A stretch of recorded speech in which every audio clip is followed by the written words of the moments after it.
عرفتي شنو توجدي الغدا لاله الحادقه؟ راني جبت لك غراتان بالبطاطا ولا صوص بلونش، سهله وسريعه في التحضير، والمهم في الامر انها كتجي معلكه ولذيذه. يا سلام! الا عجبتكم الوصفه ما تبخلوش علينا بلي لايك لي بارطاج اشتراك في القناه باش الفيديو يوصل لغيرك وتعم الفائده للجميع. شكرا لكم، بصحه وراحه.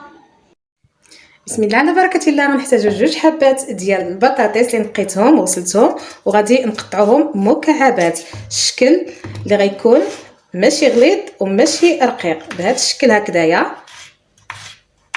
باش دغيا يوجدوا لنا يدخلوا الطياب على السريع.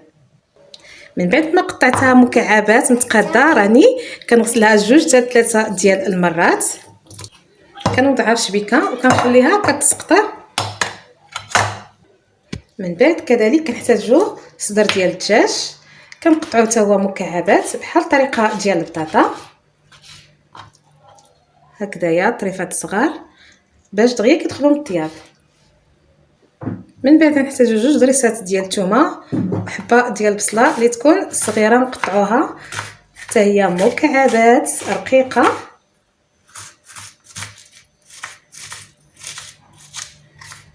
بهذا الشكل هكذايا.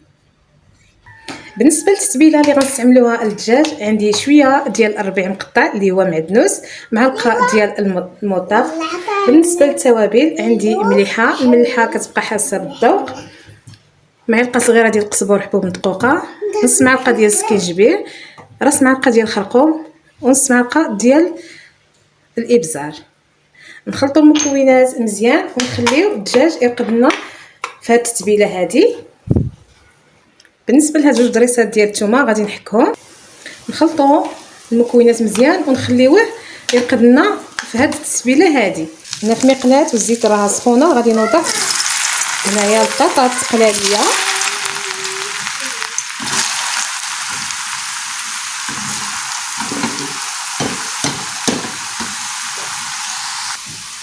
بعد ما تقلات ليا البطاطا راني كنحيدها.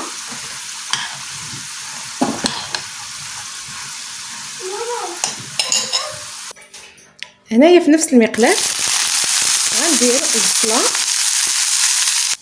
بعد ما نزلت ليا البصله غندير تقيطعات ديال الدجاج ديالي اللي سبق ليا وتبلتهم، خليتهم كيشربوا ديك التوابل باش كيجيونا لذاذ. نصوتيهم حتى هما مع هاد البصيله. بالنسبه للزيت، الا كانت عندكم الزيت كثيره في المقله كتنقصوا منها، كديروا غير القياس اللي غادي تصوتيو فيه الدجاج والبصيله. بالنسبه للدجاج ديالنا نخليوه كيكمل الطياب ديالو، وندوزو في واحد الكاسرول باش نحضروا صلصه البشاميل لا صوص بلونش. عندي معلقه كبيره بومبي ديال الزبده، من بعد ما كتخليوها حتى كتذوب كنضيفوا 2 معالق متوسطين ديال الدقيق. مباشره غنبدا نخلط الدقيق والزبده، ما نخليهمش يتكتلوا، وانا كنضيف الحليب شويه بشويه. بهذه الطريقه ناجحه لتحضير صلصه البشاميل.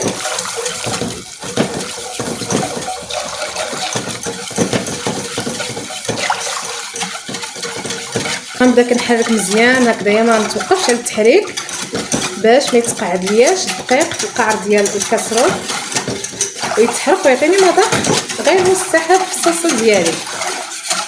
هنا قبل ما تعقد ليا غنضيف لها شويه ديال الملحه وغنضيف لها شويه ديال الابزار. تقدروا تسموها بالكوزه اولا بالضرمه ديال البنه، يعني باش كتعطي واحد المذاق زوين. طلع لينا هاد الفقاعات هكذايا وكتعقد صافي، غادي نحيدوها من فوق البوطه. غنكملوا الدجاج ديالنا الطياب بهذا الشكل هكذايا. انا بالنسبه ليا راني دهنت ليمون فرديين ديال الطين كيتسماو تاكرا بالزبده، تقدروا تستعملوا مول عائلي فلكم الاختيار. غادي نوضع لاصوص شويه كطبقه اولى، كطبقه ثانيه غادي ندير البطاطا، فصدقوني هاد الكغاتان كتجي لذيذه بزاف، خصوصا الاطفال تيحماقوا عليها. من بعد غادي نوضع كطبقه اخيره ديال الدجاج وبصيله. نحاول ما امكن نصفي ديك اليدام، ما نديروش فيها باش ما يجيش المذاق ديالها تيقهم. وغادي نرجع نغطي بلا صوص. حاولوا ما امكن لاصوص تجيكم على هذا الشكل هكا، ما تجيش خفيفه بزاف، ما تجيش عاقده، باش كتجي كغاتان كتجي المذاق ديالها زوين بزاف، ما كتجيش ناشفه.